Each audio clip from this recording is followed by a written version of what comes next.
উচ্ছে খেতে অনেকেই পছন্দ করেন না, কিন্তু আমি বলবো মুখের রুচি ফেরাতে উচ্ছে কিন্তু মারাত্মক কার্যকরী। যারা উচ্ছে খেতে ভালোবাসেন না অথবা খান না তাদের বলবো ভাত খাওয়ার শুরুতেই মানে লাঞ্চে ভাতের শুরুতেই যদি আপনি উচ্ছে ভাজা বা এরকম একটা চচ্চড়ি খান তাহলে পরে যে তরকারিগুলো খাবেন সেগুলোর স্বাদ যেন দ্বিগুণ মনে হবে। একবার অন্তত খেয়ে দেখবেন। আর এই চচ্চড়িটা আমার মায়ের কাছ থেকে শেখা, মায়ের হাতে এটা দারুণ হয়। তারপরে আমি শিখে এটা আমিও বাড়িতে খাওয়াই। যদিও বাচ্চারা খেতে খুব একটা পছন্দ করে না, তাও আমি মেয়েকে জোর করেই কিছুটা খাওয়াই। খেতে খেতে এখন কিন্তু অভ্যেস হয়ে গেছে। এর জন্য আমি প্রথমে উচ্ছেগুলো কেটে নিয়েছি একটু মোটা করে, আলু কেটে নিয়েছি আর পেঁয়াজ কেটে নিয়েছি, ব্যাস আর কিছু নয়। কড়াইতে সর্ষের তেলে কালো জিরে ফোড়ন দিয়েছি, তারপর লম্বা করে একটু মোটা করে কাটা আলু আর একটা বড় সাইজের পেঁয়াজ কুচি দিয়ে দিচ্ছি। তারপর দিয়ে দিচ্ছি উচ্ছেগুলো ঠিক এইভাবে কেটে নিয়েছি, আমি একটু মোটা করে কেটেছি, খুব বেশি পাতলা করার কিন্তু দরকার নেই।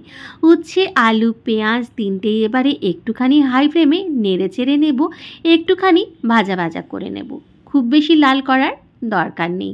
একটু নেড়ে চেড়ে নিয়ে এর মধ্যে দিয়ে দেব হলুদ গুঁড়ো, লঙ্কা গুঁড়ো আর সামান্য পরিমাণ নুন। সবই আমি ছোটো চামচের ব্যবহার করেছি, হলুদটা শুধু ছোটো চামচের 2 চামচ ব্যবহার করেছি।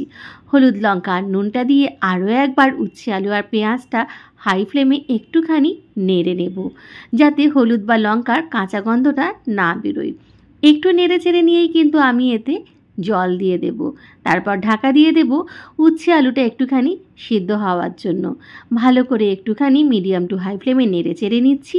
এইবারে দিয়ে দেবো এতে পরিমাণ মতো গরম জল, উচ্ছে আর আলুটা সেদ্ধ হওয়ার জন্য। এটা কিন্তু ঝোল ঝোল হয় না, বেশ মাখো মাখো চচ্চড়ির মতো ব্যাপারটা হয়, সেই অনুপাতে জলটা কিন্তু ব্যবহার করতে হবে। জলটা দিয়ে আমি এবার গ্যাসের ফ্লেমটা একদম লোতে করে একটা ঢাকা দিয়ে দেব। 10 মিনিট পর ঢাকাটা খুলে নিচ্ছি, ঠিক এই রকম অবস্থা আছে তখন। এবার হাই ফ্লেমে আমি যতটুকু জলটা আছে সেটা আমি একটুখানি ফুটিয়ে মেরে দেব। দেখুন আলুগুলো উচ্ছেগুলো সব সেদ্ধ হয়ে গেছে। হাই ফ্লেমে একটুখানি ফুটিয়ে নিয়েছি, বেশ মাখো মাখো ব্যাপারটা যখন হয়ে যাবে তখন একটুখানি আলুগুলো ভেঙে দেবো। বেশ চচ্চড়িতে কিন্তু একদম গোটা গোটা সবজি দেখতে ভালো লাগে না, একটু ভাঙা ভাঙা দেখতেই কিন্তু ভালো লাগে। সব কিছু বেশ মাখো মাখো ব্যাপার হলে নামিয়ে নেব। সাদা ভাত খাওয়ার আগে এরকম একটা চচ্চড়ি খেতে কিন্তু খুবই ভালো লাগে। আর যারা উচ্ছে খেতে ভালোবাসেন তারা তো খুবই আনন্দ সহকারে এটা খাবেন। আর যারা ভালোবাসেন না, বাচ্চারা বা যারা বড়রা ভালোবাসি না আমরা, তাদের জন্য রইল এই রেসিপিটা। একবার অন্তত খেয়ে দেখবেন আর এই পদ্ধতিতে অবশ্যই একবার বানিয়ে দেখবেন।